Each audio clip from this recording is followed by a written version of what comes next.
Motivational interviewing serves to help the patient to flip the switch, so to speak, in terms of favoring certain positive and specific changes.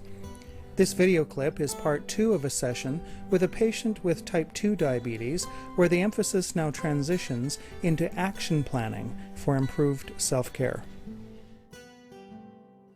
Motivation for change involves an interplay between readiness, willingness, and ability to pursue a new behavior or action. Motivation is necessary, but not sufficient to produce lasting change. Planning and action steps are also needed to consolidate the process. After strategically evoking the patient's desire, reasons, and need for change, all of which are types of change talk that signal the patient is preparing to commit to a particular change, the interviewer now transitions to the planning process. Notice as she shifts the client's focus and language from needing to do it to doing it. The target behavior for this interview is the appropriate use of medication to yield better regulation of blood sugar levels. That's the issue here, is that you got to just come face to face with the fact that, like it or not, are you going to manage it, or is it going to manage you? That's the deal. And it pisses me off now because I'm starting to hear, as we're speaking, that the doctor is right about this. And so why didn't I just do what he was telling me in the first place? I react badly to people telling me what to do. Yeah. You know, can I share a few thoughts about that? You're not alone in that. It's a normal reaction because people really want to be able to manage for themselves. They want to take responsibility, and I want to affirm your desire to take that responsibility for yourself and to really tackle it and manage it for yourself. And this takes a lot of courage. It takes a lot of courage to really sort of man up and move forward with this. And so I just... The other expression my dad used to use is shit or get off the pot. Like, do it or don't do it. Yeah. And it sounds like you're feeling like it might be time to do it. I don't know, but it sounds like you're feeling like it might be time. The word do it is the big thing. I was telling my daughter about this a couple of nights ago. I phoned her. She lives in Los Angeles, and we're movie buffs. And she was saying, you know, Dad, it was Yoda who said, you know, there is no try, there is do or do not. And that's what I need to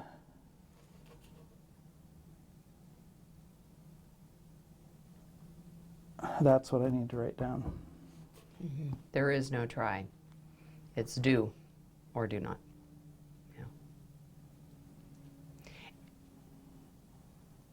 Yeah, you have talked me into it.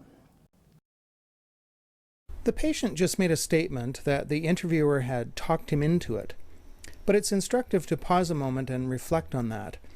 The question is, did the interviewer talk her patient into it, or did the patient talk himself into it? In motivational interviewing work, it's not uncommon for the patients to be the ones who talk themselves into an argument that favors change. That's just what happened here. With the help of the interviewer's skillful reflective statements, the patient hears himself forming an argument for change that he himself proposes. It contradicts the very spirit of an MI interview for the interviewer to be persuading and convincing and talking into, so to speak. Due to its reliance on collaboration and on supporting the patient's autonomy in decision-making, it works against the very purpose of MI to try to coerce or manipulate a client into doing anything. Despite the trouble he has with the word diabetic, this patient does indeed have the disease. In the interest of maintaining appropriate direction for this conversation, however, the interviewer is careful to avoid taking the side of, "Oh, but yes, you are diabetic." Getting onto opposite sides of an issue such as this is a recipe for argument, and argument would quickly become counterproductive to the focus of this session. The trap of taking the side of promoting change is a common one. It can easily lead practitioners away from the MI spirit and into a less collaborative mode. Discussion about the label attached to his disease can take place at another time. It's not essential that such a discussion occur here and now. You can easily see how any of the following 3 interactions would quickly fall into the taking sides trap and be unproductive given the target for this discussion.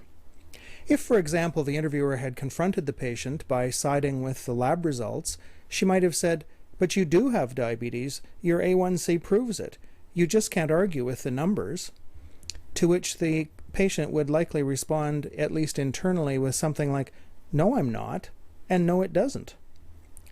Or if she had sided with the doctor and argued, "But your doctor's right. He knows what he's doing here, and he's right about your diagnosis," again, internal to the patient, the dialogue could be, "No, he's not right. This is just a temporary thing for me, and I'm going to prove him wrong." She might also have tried some ill-timed information giving and insisted that this is a chronic condition, and it's